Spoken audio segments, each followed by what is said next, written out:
connecting to Universal Divine Light Programmer,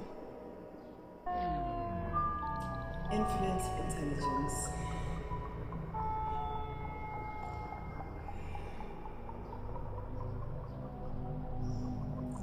going through the Universal Knowledge Database.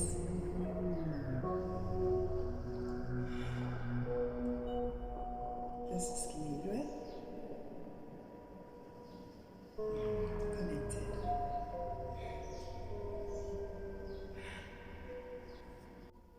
Hi. This is Kilwe. And welcome to Lessons from the Tarot. So, in terms of how I wanted to structure all these videos, it's about to shuffle around. Yeah, but like I said, I'm still figuring out how to weave everything together in, well, I thought it would be in linear order, but nope, time is not linear. It isn't. So anyway, I think if I were to title this one, it would be Death, right? Yeah, Death, the Death Tarot card. And oof.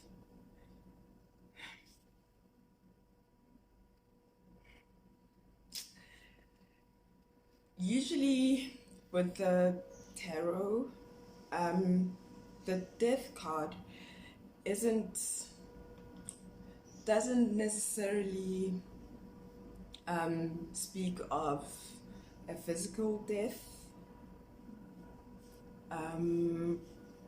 If there is anything like that anyway. It doesn't usually speak of that. It's more of like a spiritual death or an ego death, or like, the death before a transformation of self, a new chapter. But with this one, it is definitely connected with a physical death.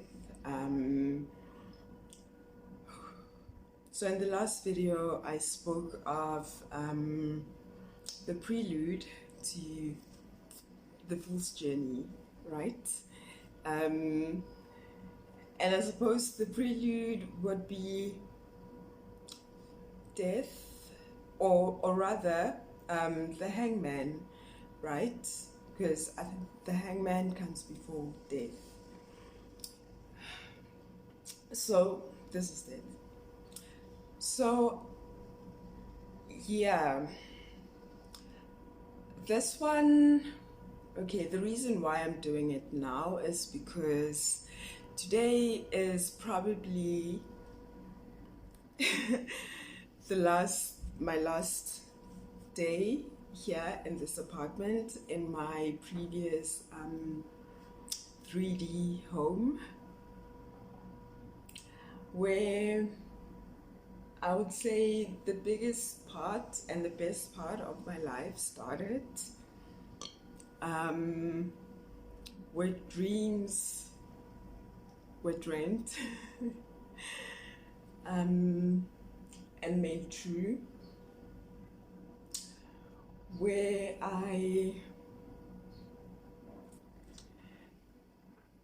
learned to be easy on myself, learn to forgive myself, learn to give myself a lot more credit than I did before, learn to truly love myself and care for myself and my well-being, where I truly realized my God self, and boy, was it beautiful.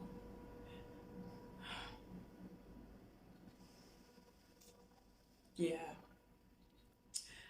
you know, like it made me realize so much of what I am capable of, what I've always known I was capable of, but because of certain life happenings, um, I, I, I, I had convinced myself that I wasn't. And so it was this place, you know, like, yeah, it's really huge, even though now it's a whole rebirth, but, you know, I feel like this place birthed the true me. It just, I suppose, was a short-lived part of my life, but it was enough to get me to a place where I can actually go through another death and, you know, and continue with a smile and like excitement and no doubt and, you know, just like, yeah, accomplished. So, like I said, this is probably the last day, meaning at any moment now. um,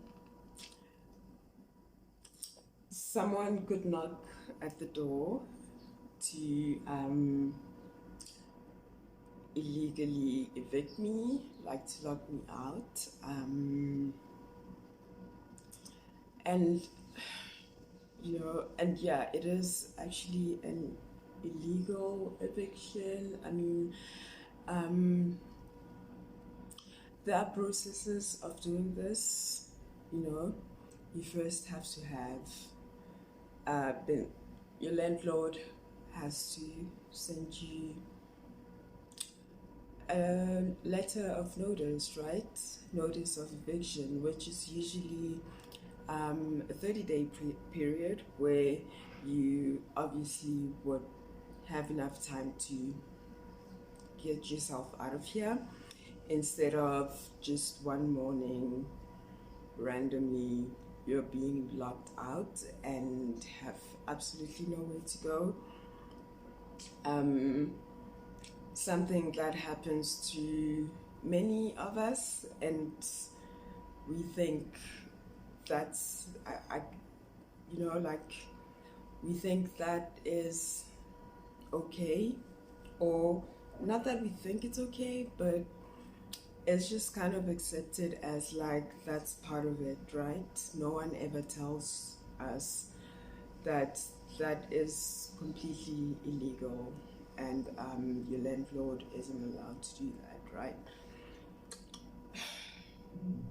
And so, because like it might, I mean, to anyone thinking that, well, even though it's not legal, it's the landlord should be able to lock you out if you're not paying.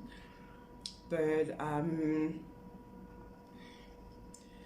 and I don't disagree with that, but like I said, there needs to be prior notice so that you can make plans, because now home for me, well, my previous home was in Pretoria, so if I'm being locked out, that means, first of all, if it's obviously because I can't pay rent, I obviously do not have money lying around ready for me to just go back to Pretoria the same day and like be okay, right? Many people, I'm even lucky it's only Pretoria. Many people's homes it's like other provinces, right? And sometimes other countries. So like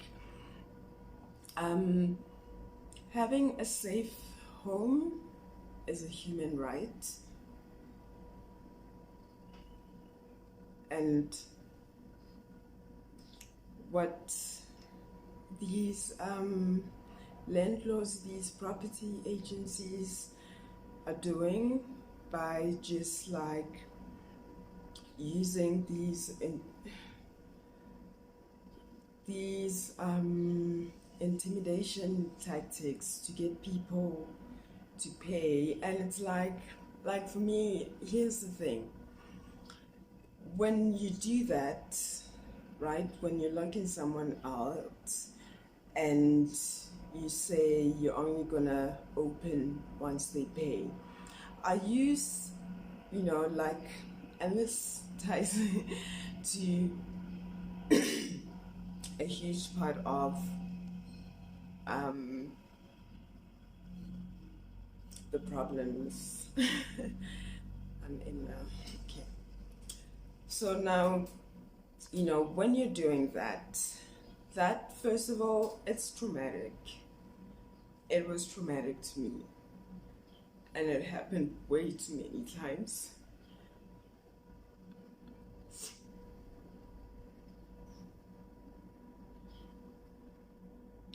For me to literally like have PTSD from it.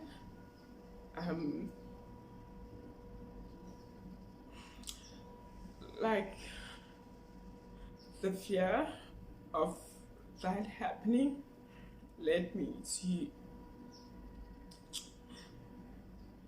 considering suicide after I had decided that was never going to happen again. That's how traumatic just the thought of being locked out just because I don't have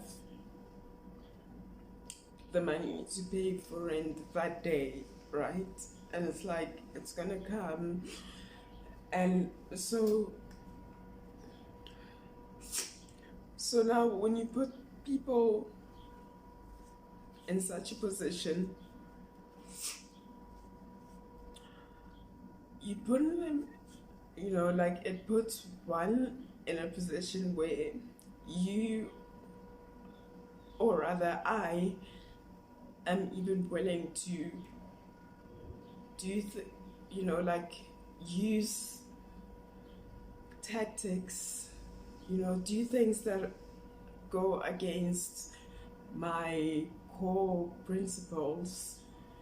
You do things that are out of line with who I am, just so I can save my fucking life, right? Save my peace and like have somewhere safe to sleep, somewhere safe to be. And for me, it's like, it's just the inhumanity of it all, of that action. And so, like, what do you expect that person to do for the rest of that day? Where do you expect them to go?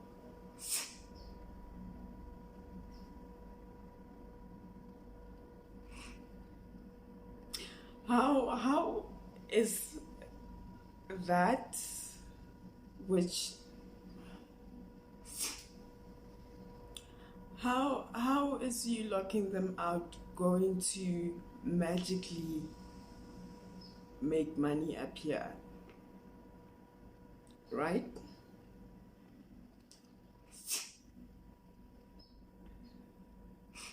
And so me constantly being put in that situation, I asked myself, okay, so where do they think the money should magically appear? And of course, I'm smart enough to figure out where the money is can appear. And so, on 2 occasions, I even went as far as to, make proof of payments that are not real, just so that they could just like keep it open, and like just so they can just keep it open for me until I make a plan, until I can actually pay. And I actually did eventually pay when I got the money, right? It was never for me to like get away with not paying, because I know eventually they will realize that the money isn't in yet, but hopefully that will happen when I get the money, or rather when I had enough time to make a plan of like where to go, right? To buy myself time. And and like it worked in both those two times to buy me time to figure out what to do. It did. And so, like, I'm not going to deny that that was illegal of me to do, but I saw something popped up about Machiavellian. I don't know how to pronounce the word, but sometimes I do believe the ends can justify the means, and I will stand by that, even in the court of law, should this get to that point. But and so it's like, as much as I have enough evidence on my side to show how not only was it illegal for them to do that, but the events that followed even after that, like I tried my best to communicate with them when I couldn't pay rent, like try to negotiate a payment plan, just, like try to negotiate some kind of agreement, and they never responded. And when I went to their offices, only to find that they had just moved without letting the tenants know, moved to like some far place that I somehow don't even believe it exists. But and then them still not responding to emails, not blocking my number, not responding to WhatsApps. I try to go there, I get the address from the caretaker, try to go there, I get lost and come back home, because it's like, how, like, I already can't pay rent. How, like, obviously I don't have money to go to travel 4 taxis even there and back to find your offices when you didn't even bother to let us know and whatnot. So fine. Even after the suicide attempt and the hospital stay, I even asked, my doctors to like just write a letter, explain my situation to them, just ask them just to give me time. I will pay. Things will turn around and I will pay. And they did. And I sent them all of that, all of the evidence of me like going through all of that with the hospital and stuff because of stress. And they still ignored all of those messages, all of those emails.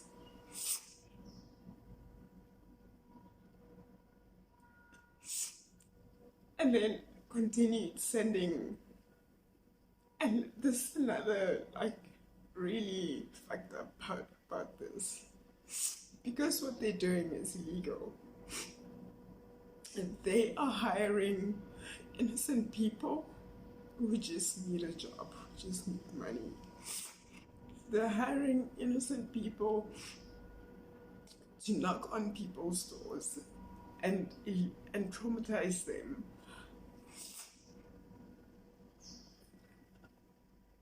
And it's like, why aren't they doing it themselves, you know? Then why are they putting other people into this? And so I remember, and so, okay, so when they still continued trying to do that, I eventually, because I don't know, I just knew that there was something illegal about what they were doing. I didn't really know, something just told me that, no, like, this thing that they're doing, it can't be legal. And I just remember going through my lease agreement from years ago, and there was nothing in there about them, like, being able to lock you out and stuff, right? And then, so I thought, okay, let me just look this up, and only to find, yes, it is very illegal for them to do that. And so I remember there was a tarot reading that I was listening to, and you know, there was something poignant about the way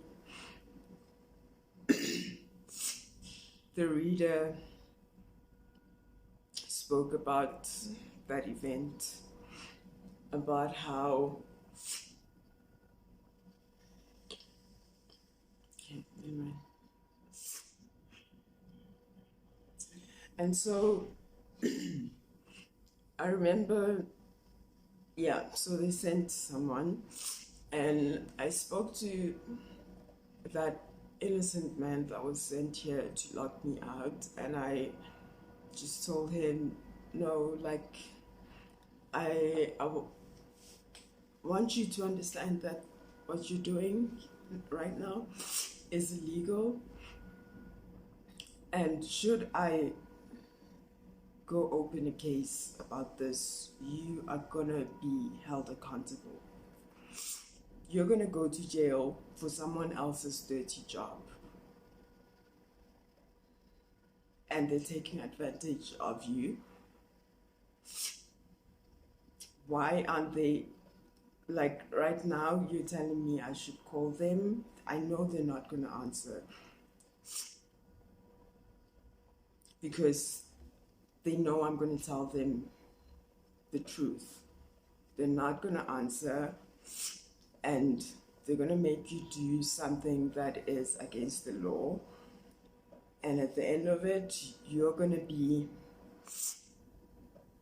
charged just for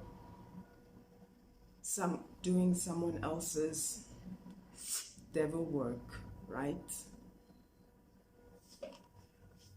And you probably don't know this, so I'm just letting you know that you don't have to participate in this. You don't have to do this. We don't have to be inhumane to each other. Just think about, what if this was your daughter or your sister? At this time of day, what do you think you would like? What do you think would happen to her if this was being done to her? So, a call just came in now from Netcare 911, concerning my bill. Apparently it's my bill. For them coming here to, I don't know, sending an ambulance to get me to hospital. So now I owe them for saving my, for what? Saving my life. I mean, they're not the ones who did save my life. And to be honest, I don't understand why this should be, why I should pay 4,000 for them doing something that I did. I'm not the one who called them. Hell, I didn't want them to come take me. So,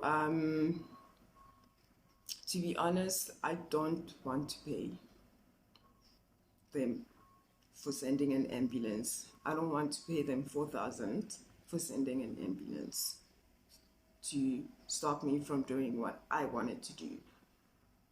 I'm not the one who called. No. Speaking of that,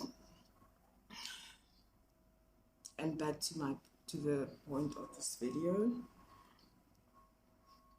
you know, it just makes me think of all the lives that were affected by all these inhumane practices that landlords do.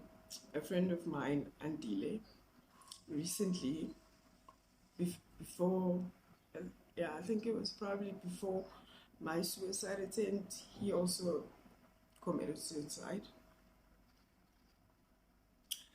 And I know it had a lot to do with not wanting to be homeless. I remember he would come here under so much stress about being homeless, and I understood the fear, but like,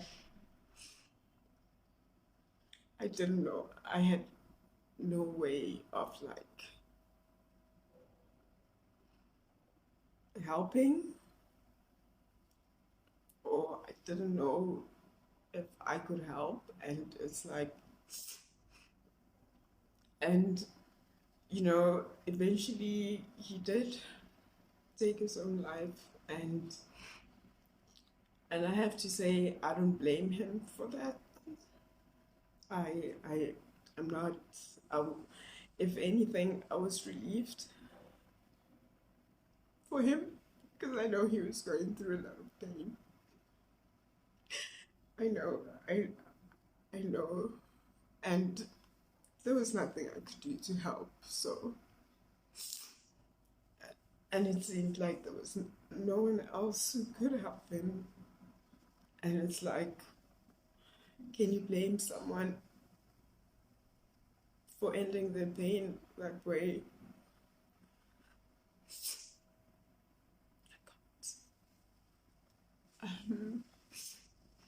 I mean, I wish I could have told him, or I wish I knew then to tell him that,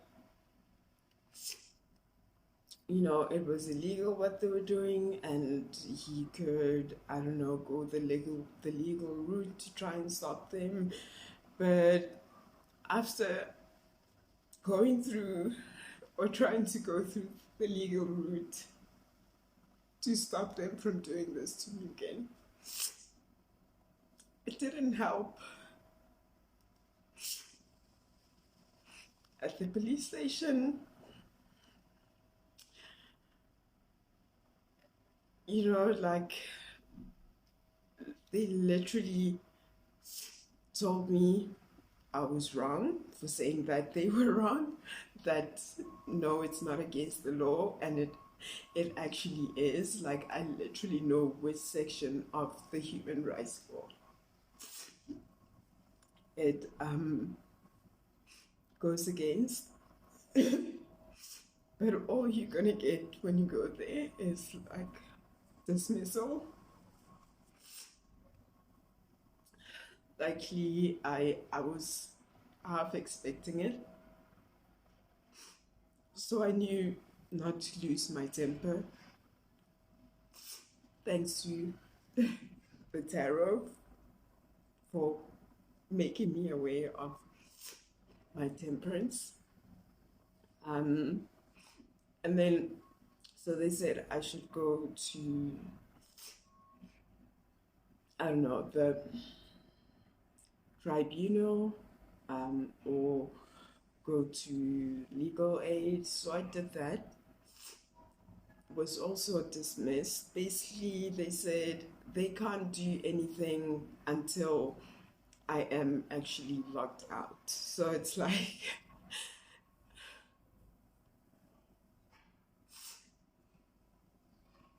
you have to first go through the trauma for them to come in and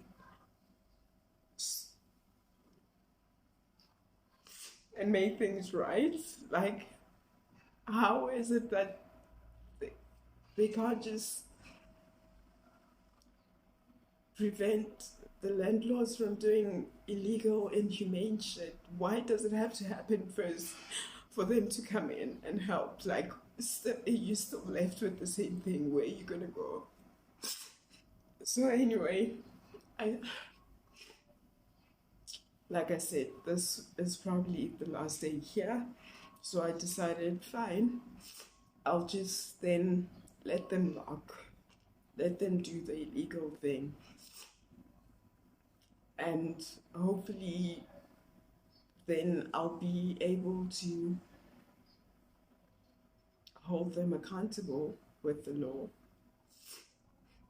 I mean, sure, it's going to come up that I did send unauthorized or proof of payments. It's going to come up, but it still doesn't cancel out what they're doing, being illegal. I don't know what's gonna happen with my part of with the proof of payments and stuff, but like I just feel like I'm not gonna let them get away with what they're doing without that being known.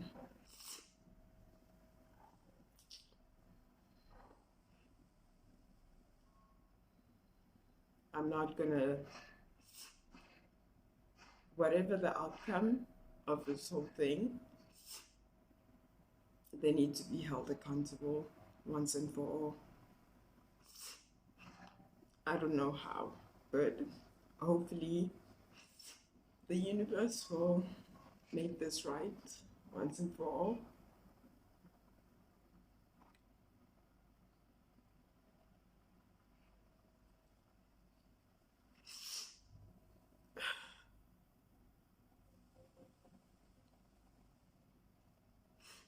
Yeah.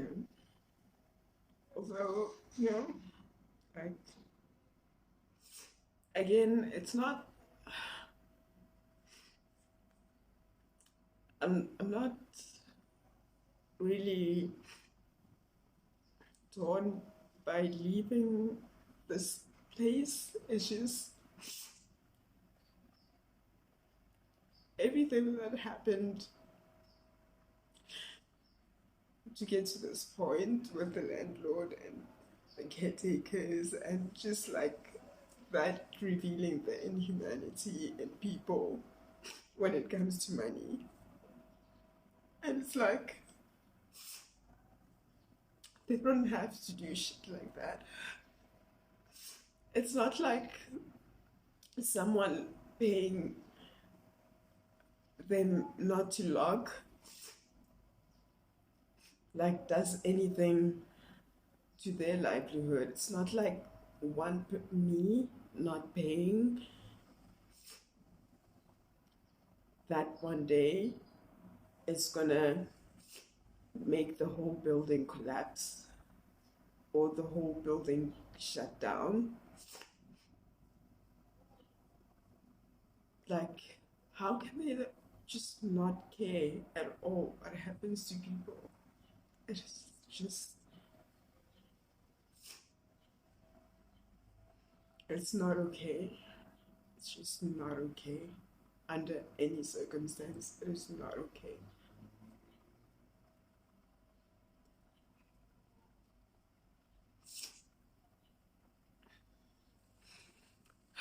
So now, not knowing where I'm gonna go today, I'm just glad that I trust the universe to sort that out for me. I don't know what's gonna happen, but whatever it is, I know it's gonna be good. And I can't wait, actually. Yeah.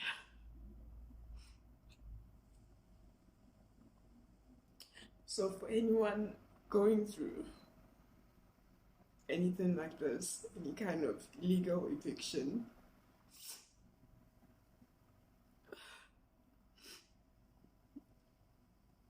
my advice would be to stand your ground. When they do come to run, stand your ground as much as you can. If you can't leave that very day, just stand your ground and like just speak your truth, and hopefully they will give you another night to figure something out. But unfortunately, the law seems to be on their side. Unfortunately, the law seems to be on their side in terms of the law only being able to apply once they've illegally evicted you. So I'll just put some information on this video about what the law actually says and what it says you can do about it. And you know what?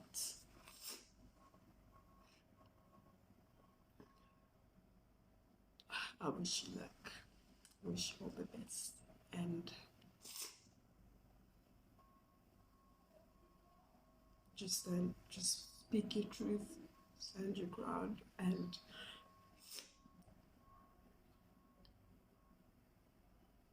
stay true to what's right. Do the right thing. Always just do the right thing.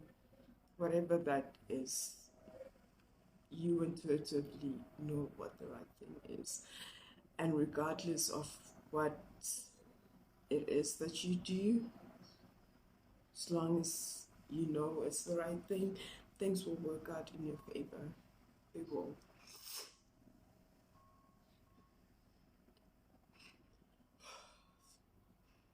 I'll give an update of what happened.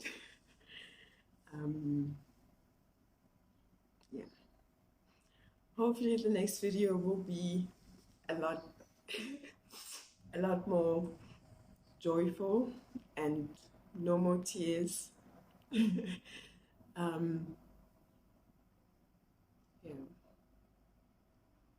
Okay, there's still more tears, and there's other videos that I haven't posted, but you know what I mean.